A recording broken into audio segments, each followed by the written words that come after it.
I have a terrifying feeling we're going to be listening to a lot of Girls und Panzer on these streams. But hello, my name is Notepad Anon and I write games for fun. So, what are we working on today? Well, obviously we're going to be working on the one and only Iron Caskets. And oh god, I'm being confronted by people on the internet. But why? Why are you dinging me on Discord of all times? But hello, everyone. We're going to be working on Iron Caskets. Today is actually going to be the official start of Iron Caskets. Unlike the theory streams we've had, the previous two theory streams of making everything actually function properly, this is where we're actually going to be turning those insane ramblings into actual words. You may say, wow, that sounds like an accomplishment coming from you, but trust me, it is. So give me 1 second as I pop a cold one with the boys. And we embrace our inner Russians.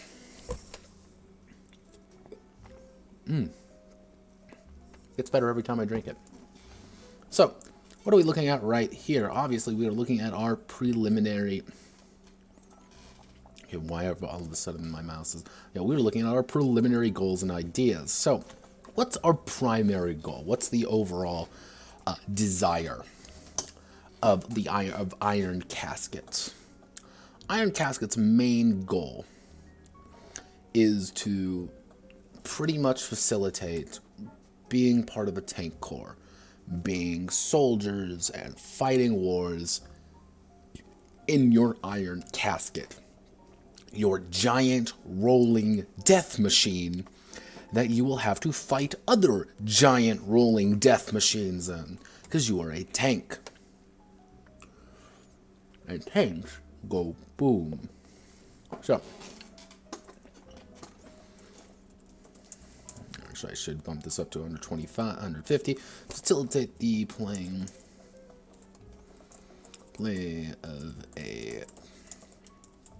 of a set of tank commanders in a war to achieve victory over their foes and bring glory to their regiment. So we have our basic five sub goals. If you have any questions on what the hell those sub goals actually mean, feel free to ask. Chat is always open, and I'm always checking on it. If I don't respond right away, I'm probably clicked out of it, and then I can't see it because I'm blind. So feel free to say hello.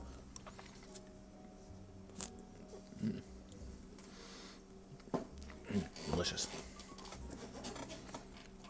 So sub goal number 6 is combat. Combat is lethal on both sides. Sub-goal 7. Character creation is fast and simple to facilitate the idea of expendable characters. Expendable characters. Pretty much one of the core ideas of this game is that the characters themselves aren't really supposed to be these, titans of the battlefield. They're not supposed to ride out in there with a gun in one hand on a tank, on their tank, and say, let me kill Hitler one-on-one. No, they are a tank crew, and getting hit with a heat shell in your chassis is going to have you explode, probably, or cook everyone inside alive in horrifying, screaming pain. And that, I don't know if you know about this, is bad. So, how do we avoid bad things from happening? Well, any lethal game, any super lethal game, you have to have characters that can be made quickly. If you actually look at it, things like old school Renaissance or AD&D, a lot of those older school games that had high lethality, characters were actually fairly simple to make, because either it was all random of how things were determined, or if they weren't all random, it was... I'm turning down my music so I don't deafen myself. Or the actual character creation was very streamlined. There's a few other games out there, like Paranoia, for example, that assume you're going to die. You're going to die painfully, and screaming in pain. So, what do you do with that? You need to make sure that players, and bump up the music on your guys' end, you need to make sure that players understand that their characters can die. One, you also have to understand that dying isn't like this. Well, sorry you died. Now spend the next 2 hours making your next character, only for them to die next session. That sucks. Nobody likes doing that, because it takes time and it's annoying. But if it takes 5 minutes to make a character, you don't feel as hesitant as losing them. But what I do plan on doing with something like that is... This game is going to have a lot of charts in it, I've realized, kind of looking back through some of my own private notes. And a lot of these, what I plan on doing is making you invested in each one of your crewmen, such as giving them names and occupations, or having families, or having literally anything, having a bunch of meaningless things attached to them that the player rolls for them, and when they die, they're dead. Yes, Jim Bob, the postman who's driving around in your tank with you, did get brained. He is dead now, and there's nothing you can do about it. Find a new one. Find a new driver. Or you find these people who are fighting tooth and nail with you and pass away. Or I want you to get invested in your characters, but I don't want you to get invested in the, oh god, he's dead now. Now I have to make a new character. It's going to take me 3 hours. I don't want that. That's boring. Making characters is fun. Playing characters is more fun. Endlessly making characters, not very fun at all.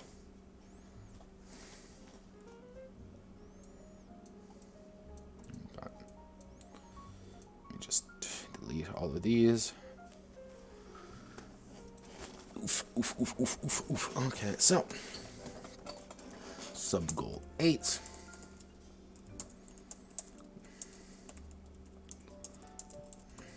Simple. Actually, it's combat is streamlined, easy to understand. Because effectively, this is going to be the meat and potatoes of the game right here, the combat. I also notice I've been saying meat and potatoes a lot. I don't know why.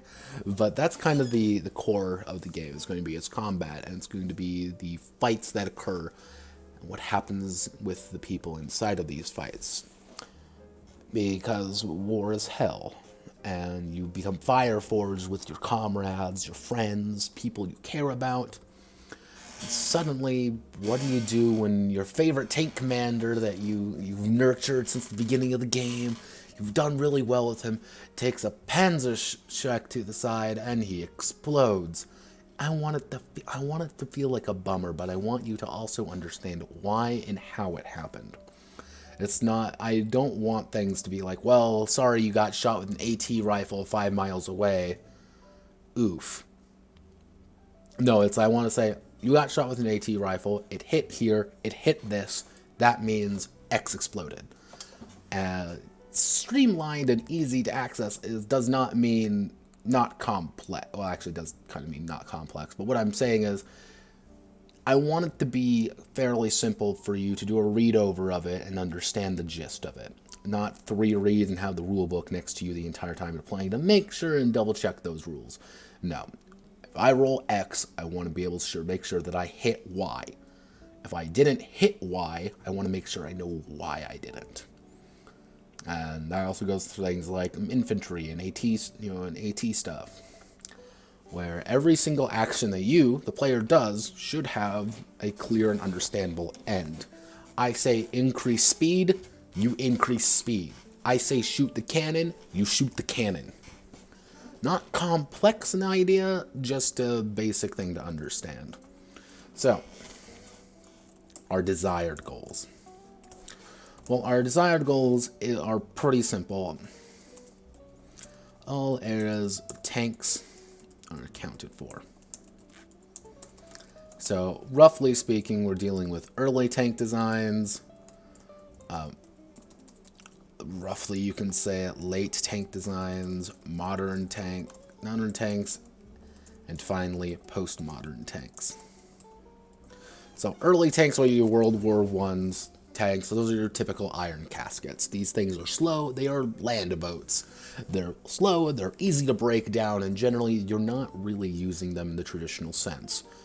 They are moving pillboxes more than anything that you use as cover and to terrify the other people, because holy crap, they have a giant metal tube our guns can't get through. Oh god, oh god, oh god. Late is more the World War II era. That's kind of where we've seen the evolution of the tank from walking tugboat to kind of a legitimate weapon of war almost. That's where the armored divisions, the Panzers, and things like that really came to fruition. Is kind of that World War II era to about post-war to about the 60s, 70s. Kind of that era where we really refined the idea of the tank and really refined what it means to be a tank commander and fight and how to wage war in these things. It's not easy. Fun fact, it's a very complex thing, but then that's where we also got a lot of different designs for tanks. That's where we experimented with tanks. We tried to make things better than they were. We played around with designs. This was the experimental age. This is going to be kind of the core age right here. So, modern tanks are what I would call about the, arguably, tank guys are going to obviously call me out on this, but I would say somewhere around the 80s to now, probably kind of nowish. As the idea is we've simplified, we've refined the designs down. We know what works, we know what doesn't, we know what we want, we know how to do it. And that's where you get a lot more universal designs, universal chassis, to get exactly what you're looking for and strap new things to it. Early tanks, it's effectively a armored vehicle going forward and praying it doesn't explode. Late tanks, you're playing around, you're experimenting. Yes, this tank shoots flamethrowers. Why? Because we thought it would work. Or, hey, you know what? This tank, it has 2 cannons on it. Why? Because we think it might be cool. It might work. You're playing with things. You're trying to make something work. You're looking for that Wunderwaffe, that wonder weapon to really change the course of the war. Modern tanks are stylized, they're simple to understand, and actually kind of the crew requirements start kind of lowering. For a 6-man crew suddenly becomes a 3-man crew because you have a lot more technology to work with, you have a lot more ideas to work with, but you also find out what works. So that's kind of the natural conclusion of any piece of equipment, is you find what naturally is kind of the end state of guns, weapons, technology in general. You just find like what best works. No one's going to try to innovate on the toaster, for example, because regardless, the toaster kind of does what the toaster does. Am I drawing a comparison between toasters and tanks? Yes. However, on the flip side, we have postmodern tanks.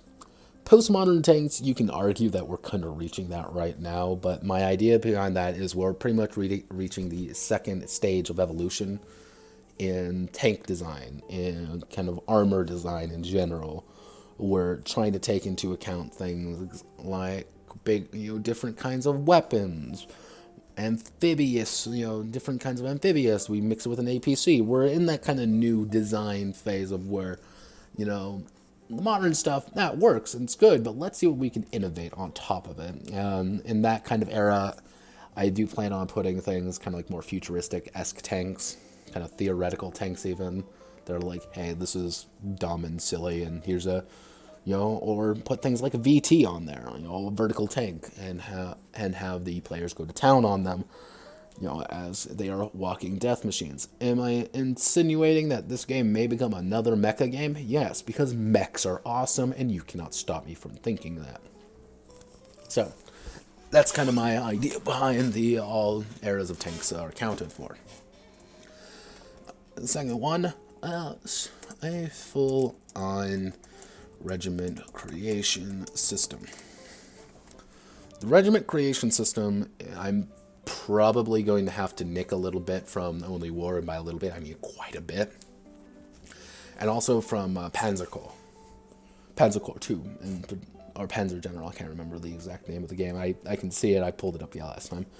And kind of reference that as another kind of major part of this game, where you are designing the command, you're designing kind of from the top down. You kind of build what your ranks are, who you are, and kind of what you're doing. But you're also, and mind you, that kind of top level stuff is, are you heavy tanks? Are you light tanks? Are you medium tanks? Are you tank destroyers? Are you a mixed regiment? Are you a cavalry regiment, where you have to kind of mobilize a little faster? It kind of determines like how you're operating, and then also a little bit more personality. Are you the bottom of the barrel dregs of society and everyone hates you? Yeah, okay, well you get some bonuses, you also get some penalties. Or are you the top of the line leaders of the Wunderwaffe, and you'll have the best tanks available, but you're also the ones who are constantly getting the experimental, heavily dangerous ones, that if you shoot the gun, it may cook you alive inside, or it'll kill the enemy instantly. Who knows? That's the fun part, right, guys? Right. And from there, you kind of design your overall commander, who's going to be able to give you minor bonuses, as well as kind of determine what's available to you as tank commanders versus not. If your commander overall, well, if your grand headquarters is really good friends with the Air Force, you'll be able to call in airstrikes, bombing runs. If you're really good friends with, if your tank commander, your overall commander is really good friends with, the Navy, you may be able to get some naval assistance. However, if your guy is also a glory hound, he's going to start assigning you completely obtuse, dumb objectives, and you're going to have to work around it.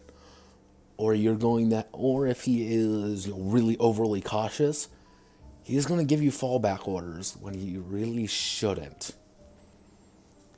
And you have to kind of work around him. Do you follow orders one for one, or do you disobey orders and risk, pissing him off?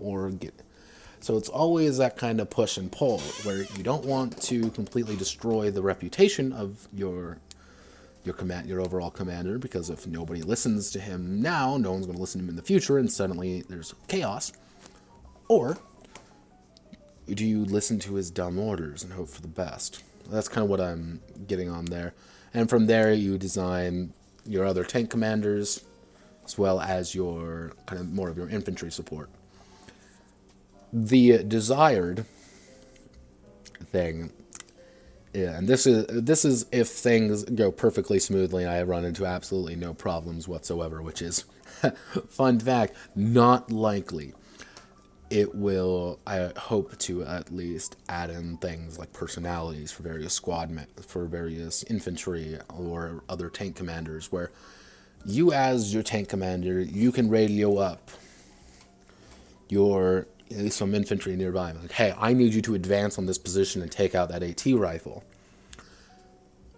One squad leader might be like, okay, sir, I'll do my best. And you'll do the order the best you can.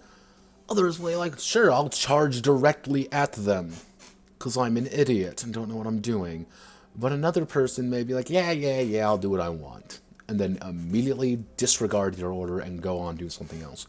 So each personality kind of has a different approach to how you interpret orders, which may be good, may be bad. If there's an AT cannon shooting at you and you're like, hey, maybe we should get some infantry to clear that out, and all of them, do it right away, cool. But what if you have one guy who's an idiot and gets his entire squad killed and it's your fault? Or what do you do when you have someone who is just ignoring you and something like that, and not doing your objective? What do you do when you're trapped between, do I help them or do I save them? If I don't help them, they might succeed, they might fail. But if I don't help them, they're going to die. Who do you save? Who don't you save? And these are all decisions you, the player, have to come up with. And you're also dealing with other players and these massive conflicts. And that's kind of one of the scale of these battles. Because, again, it's hard to kind of get the idea of what a proper scale of a lot of these engagements are. Some of these engagements take 15 minutes. Others these take days. So that's going to be kind of one hard bit when I'm doing combat in general. For larger battles, I might have to split it up between, okay, we're engaging, who takes the objective here, and kind of a back and forth and like a grand battle or something like that. You win more of the day-to-day battles, you're going to win the grand battle, but if you kind of go back and forth, it's going to take more time, it's going to be more attrition, you're going to keep getting into these deadly fights, which you could lose, and that will be bad. So, and of course we have our basic ideas, the basic combination of a tank. So what we plan on doing right now is as you see, we're using Courier New. I don't like Courier New that much, but I think it's most appropriate. I'll probably be changing out the opening picture here to something else. But let's do our preface.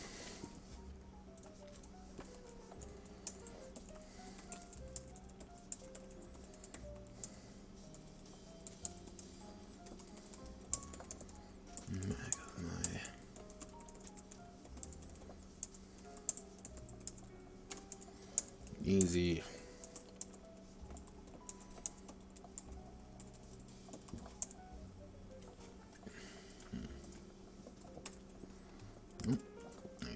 That's so difficult to achieve.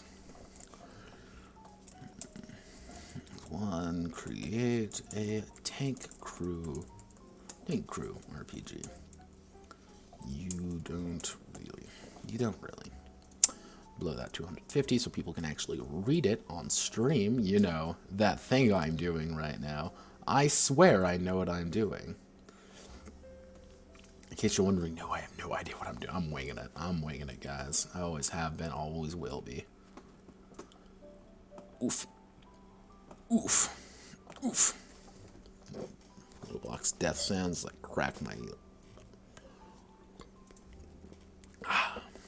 crack my good old ankles. As one create a tank crew RPG. You don't really. Inherent flaw in its design is that it's singular. A tank crew composed of a few daring men. Yep, players want something to do. They want to feel impactful. So I drew it out in scope. You're not tankers in a single iron casket. You're daring tank commanders leading your forces to victory, or die trying.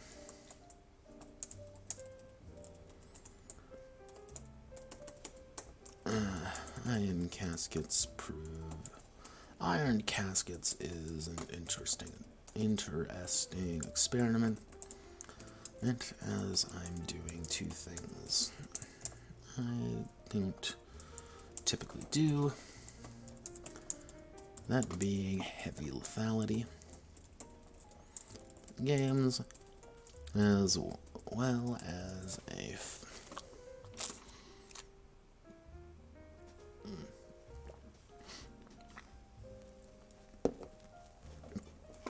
heavy lethality games, and a asymmetrical and a non-traditional RPG as well. Heavy lethality is easy enough to explain, but the non-traditional RPG is a bit more complex. Effectively, a role-playing game assumes characters are singular. A person on a mission to accomplish something. However, Iron Caskets throws the players in the roles of those with unfortunate responsibilities to keep their men alive, which is very difficult because everything can and will kill you.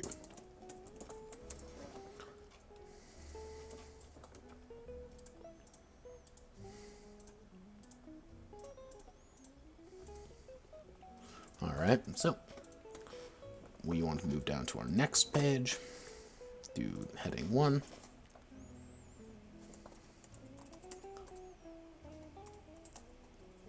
And playing the game.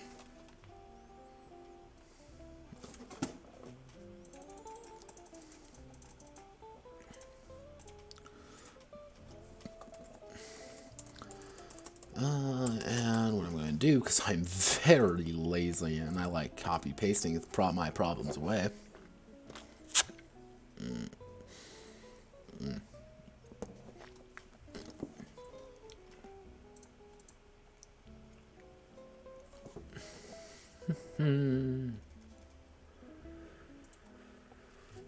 Shit.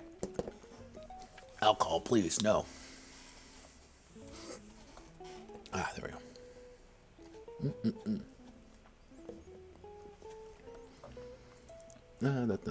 We're going to click you. We're going to click this.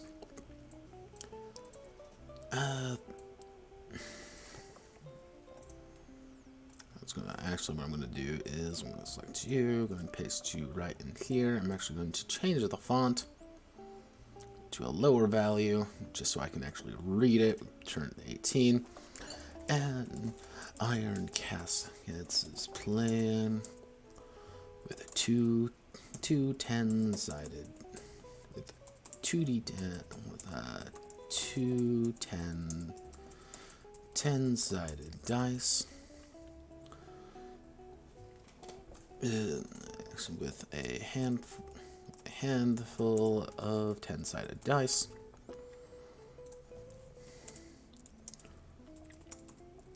Two to 5 players. Game master acting a war master, and some spare time.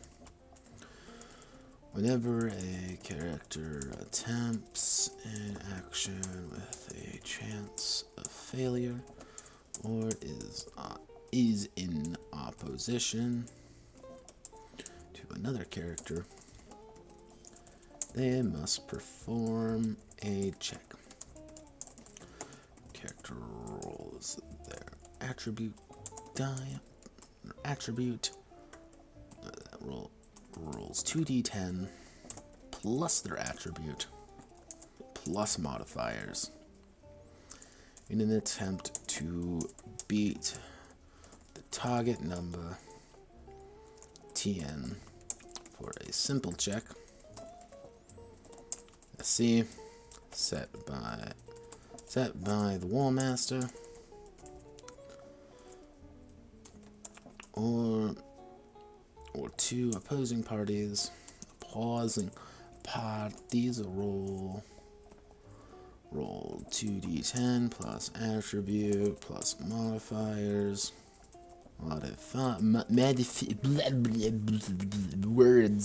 Words are easy to think with. Oh, Jesus. Let me just snap my fucking back in half, because this is what I do with my life. Oof.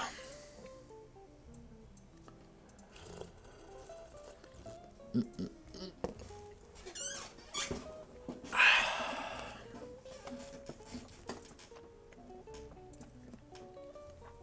me see if everything's good. Perfect.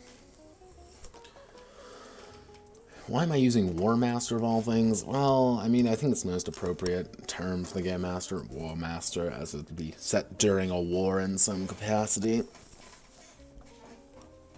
I could probably change it to something a little bit more up, a little bit more neutral, but who needs that? Who needs neutrality? We're driving tanks now. Or two opposing parties roll. And attempt to have the highest score. In the case of a tie for an OC, for an opposed check OC. It's in a tie for OC. The attacker is actually it's the defender or the attacker. The defender is victorious.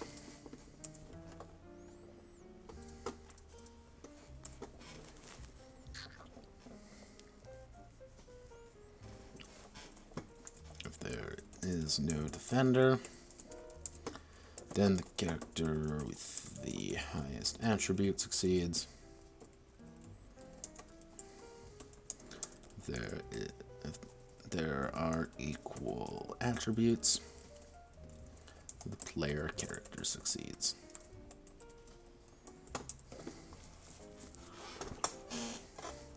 But what if there's no player characters involved, Notepad? Then why the hell are you even here? So now we get to difficulty values. Go away, Kung Fu Man. We don't need you.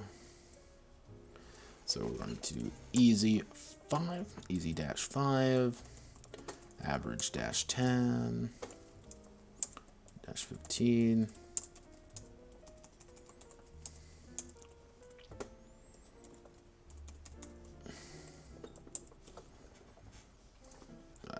Let me do preliminary notes. 5, 10. There we go. Then heroic 25. Target numbers TN.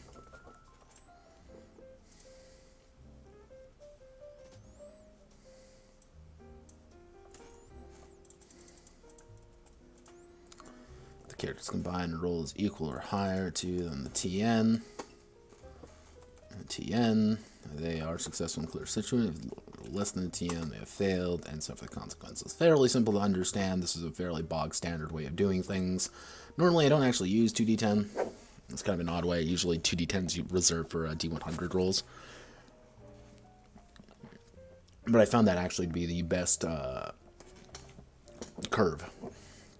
As of right now, as we found out in the Big Thing stream yesterday. So, we're going to roll down to, if we go down here, character creation.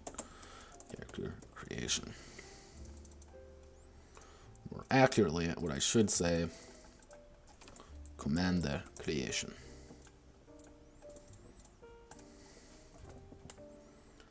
Commandant. And for this, I can actually bump up the size again. We're going to bump it up to 26. Tank commanders. Tank commanders are the player's method of interacting with the world. Interacting with the world. The player. They give the player.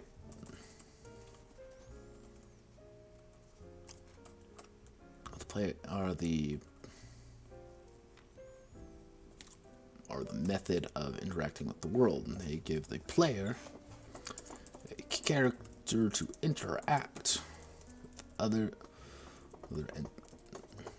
non-player characters, as well as order their squad, order their tank,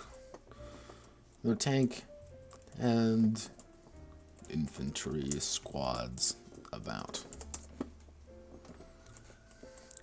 A tank commander is composed of, let me see,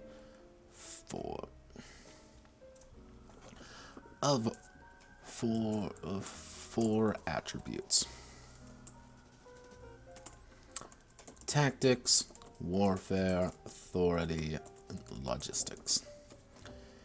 And if we sort that by that, so A, B, C, D, E, F, G, H, I, J, K, L, M, N, O, P, Q, R, S, so it would be logistics, tactics, warfare, authority. So if we go here, actually, we're going to just copy paste fitness here real fast, just so I can remember it. In case you're wondering why I keep referring back to good old Fist of Chaos here, is because, again, I usually use the same setup for every game. Oh.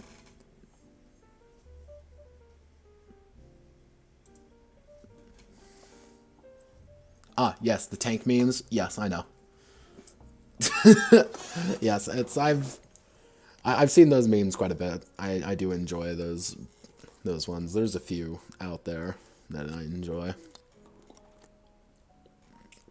Oh, tank the link.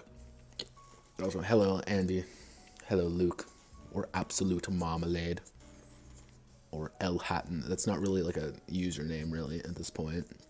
That's more like that's just your name.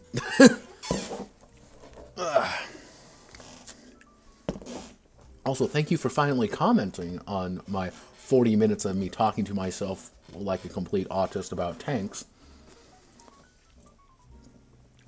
I do enjoy it when people actually interact with me, because I'll have someone to talk to. So I usually just talk to myself because I am a loser. So, as of right now, all I'm doing is this. So, if we go to authority, AUT.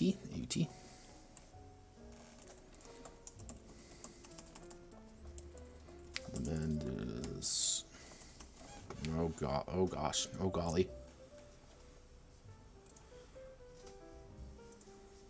Oh jeez, that's even worse. No, Hatton, no. No, shove tank in water. Water not go for tank. Tank bad. Tank bad in water. Unless you're an amphibious tank. But we don't deal with the amphibious tanks. Those things are weird. Ability to inspire men and force them to perform daring maneuvers and with deadly consequences. Actually, I take it because of four attributes: authority, logistics, tactics, and warfare. At character creation, a tank commander has, let's see. So if we split it up by 10, you can have 3-3-2-2, which if we give them 5, you can have 1 in everything and 2 in 1. I think 5 would work. It's 5 at. Yeah, it's 5 attribute points to distribute among their attributes. As the commander lives, and as commander gains experience, glory, experience, and kills. I might have an answer.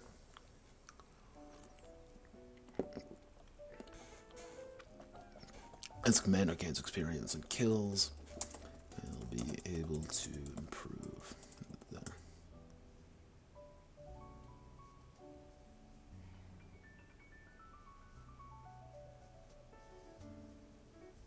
Why is the sky blue? Well, the sky's blue due to a plethora of reasons, mostly due to light reflecting.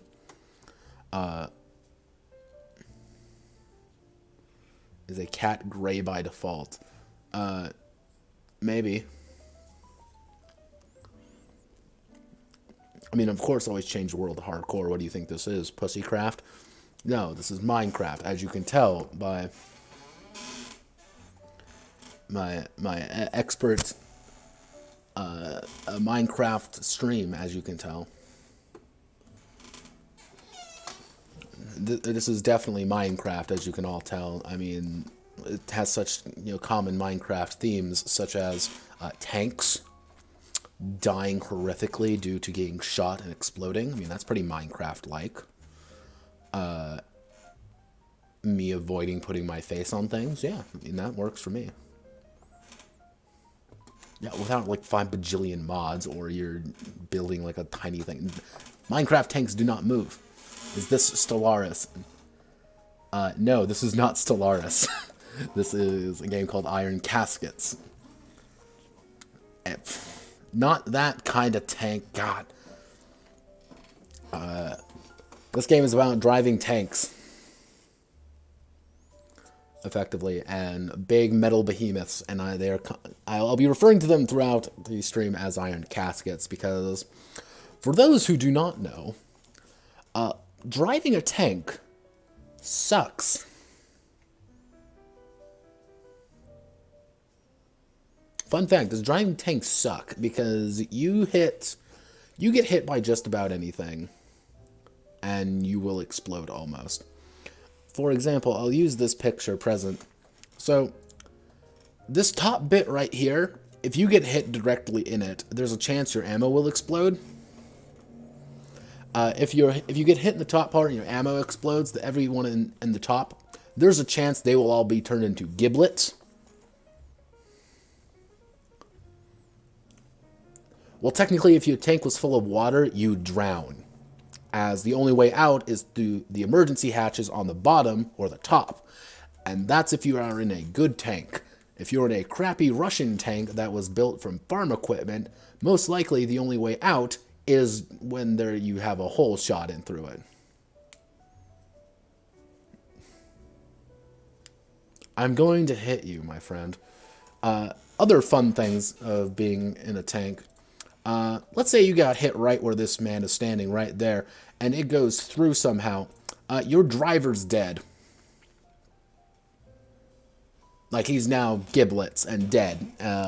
Or you have some more amusing things, such as getting hit by heat rounds, which will melt your armor and go through and light everyone you love on fire. Well, you could give him CPR to make him not dead. My only problem with that is his arm might be behind you. The 19 fragments of his chest might be kind of splattered everywhere else, and his head may not exist anymore. That's kind of the problem. And this isn't even... He would be, so he would be armed.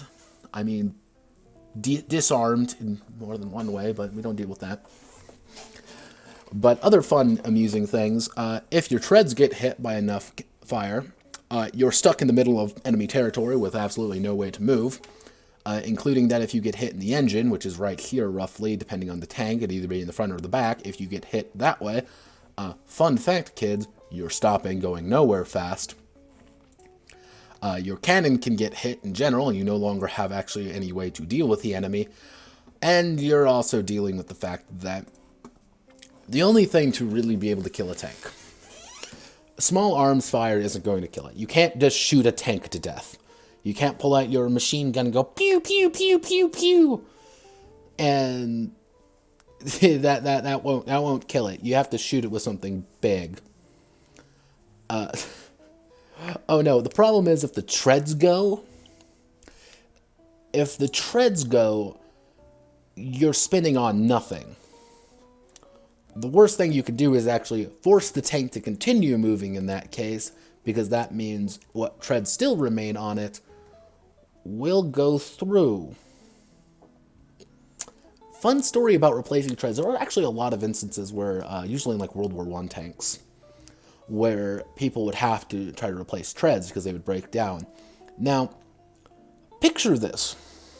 You're 18 years old, and you're in a giant metal box, effectively, moving across a battlefield. There is artillery going all around you. You are lucky enough where it's probably a 30% chance you haven't died yet. So, and suddenly, oh no, our treads fell off because our tank is made from farm equipment. So you and your friend, other 18-year-old or 20-year-old dumbasses, are like, okay, all we have to do is go outside the tank, fix the treads, we're golden, we're Gucci. And then everyone draws sticks, and then you hop out of the tank. Now, the first guy to hop out of the tank would probably get turned into mincemeat by the machine gun fire happening on the other side of the area, or he would be shot immediately and die, probably screaming over time. So the second guy would pop out and start trying to fix the tank. And then you run into the poison gas would occur then. Everyone inside the tank is fine. The guy outside doesn't have a mask, so he's dying. What I'm saying is breaking down in the middle of a battlefield, bad. Don't do it. And mind you, that's if you're lucky and it doesn't pierce and... yeah, effectively. Yeah, no, if you're lucky enough and can fix everything, you're great. You're good. The problem is if you don't, then you're dying. And that's bad. Because usually if you lost some treads, you're not going anywhere. And mind you, this is dealing with the fact that the thing that originally shot you isn't shooting at you anymore and decides just to ignore you. We just have to remember, or pray that is, that they ignore you, because if they don't ignore you, well, boom!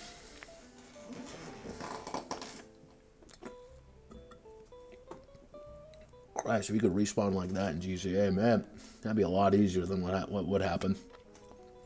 You become mulch.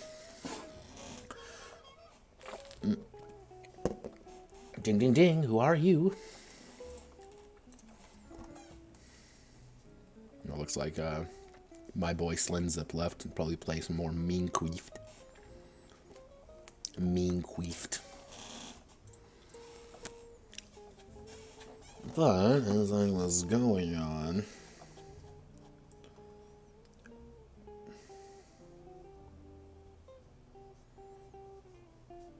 yeah, get sleep. Damn, Brit. Don't worry, I have my loyal follower. No one's watching me really at this point.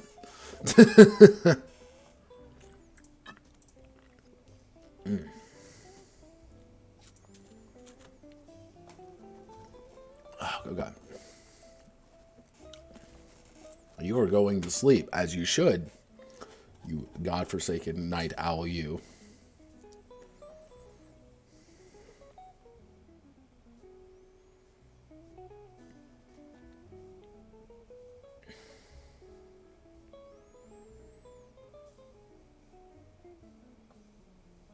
In case you want to know what I'm silent, I'm like, am I going to cough? Am I not going to cough? Here, give me 1 second.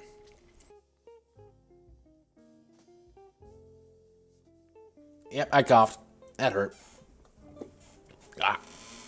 Ah. Coughing. I'm coughing. Let me just check Discord angrily. Because I don't trust anyone on the Discord. Terry maneuvers. A character with high authority is able to motivate their men with ease, force them perform acts of valor. A character with low authority does not have or respect or voice to actively order others. Well, there's others about. Commanding squads.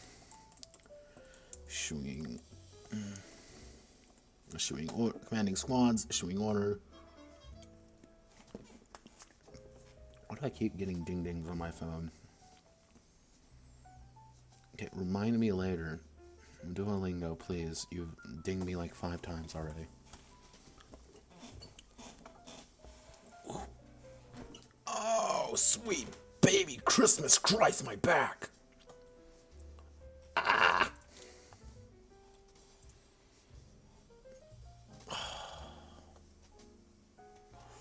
Oof. That's my back. Yeah, fun fact, kids, don't be big because your back starts getting messed up. Issuing morale high, so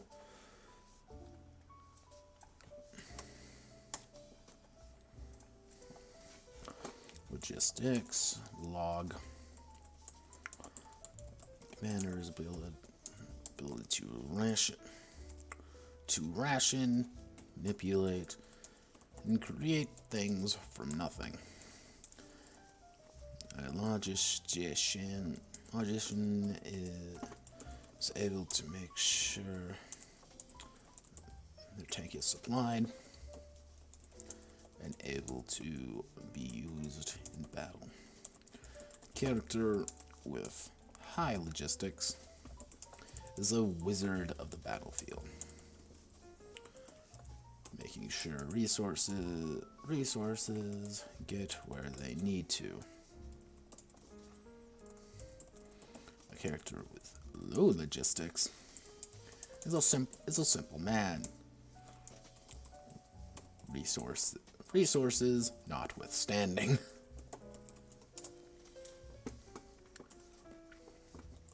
Managing supply lines.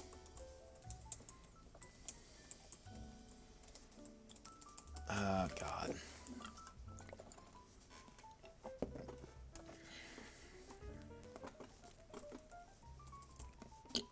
Not consuming resources. Maximizing resource usage. Yeah, usage. These are not final, by the way. These are just me talking more than anything. Ability to lead the... Actually, I already have tactics. Why don't I just steal that from Project Tactics? You know, the entire game dedicated to that. Project Tactics.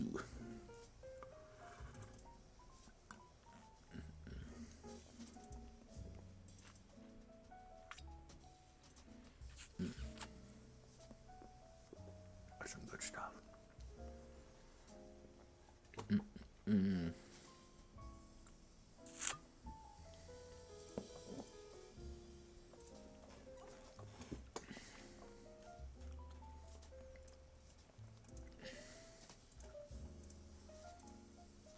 Yeah, here. Again, if you've already written something,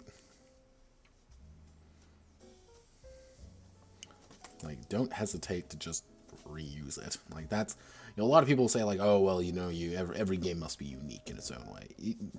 If you already have something, don't hesitate to use the same wording. I've said this repeatedly throughout, and there's like I've had a little bit of pushback through various other sources, being like, well, no, you're not supposed to do that. You're supposed to make everything unique and stuff like that. No. No, you don't need to.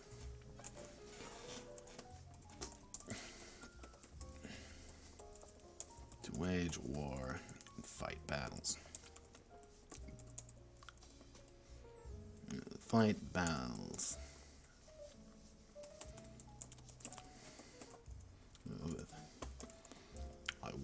Warfare as a soldier through and through, able to shoot, kick, stab, and bludgeon their way to victory. The character with low warfare is an armchair general, able to tell how the battle will go without participating.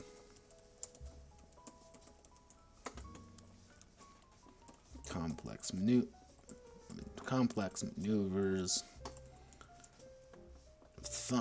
Actually, ground warfare. Complex aiming and shooting.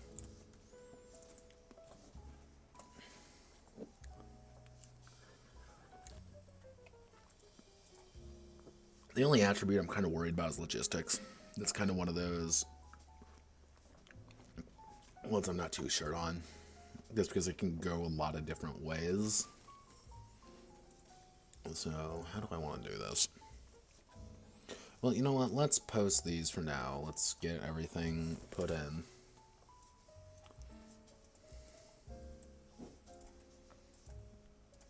Characters improve. Yeah, I think the only one that might get changed is logistics, depending on if I can't find a good way to put them in. Like, I know what I would like to do with them, but knowing what I would like and how the game develops is two very different things. And so I may end up changing that later on. I don't really want to, because it's thematic to have, like, oh, your logistics is good, or hey, your logistics is bad. But it's like, in game terms, like,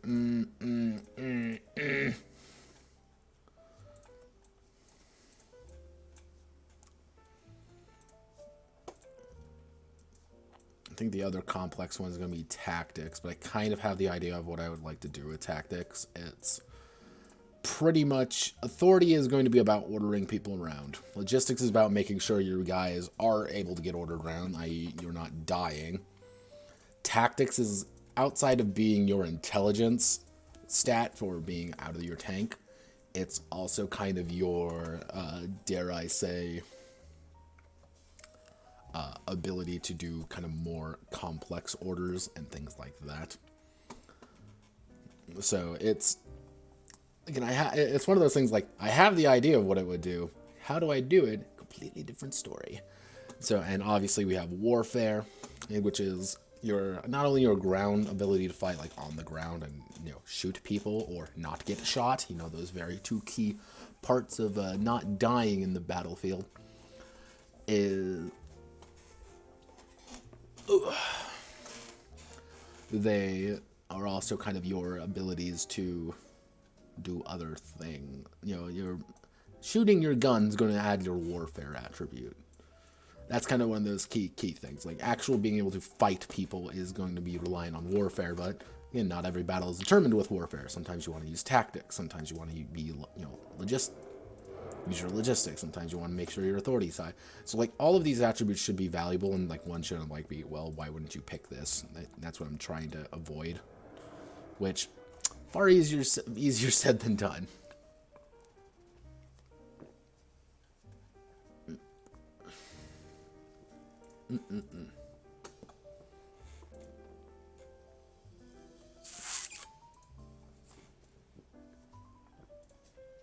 I don't need you anymore. I don't think I need you anymore. Actually.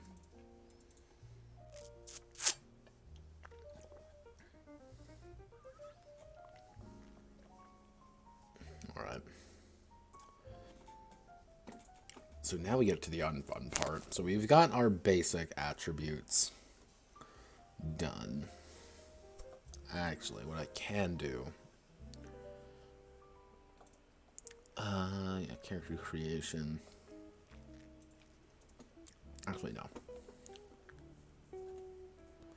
Okay. So, what I'm gonna do now is, we've been streaming for about an hour.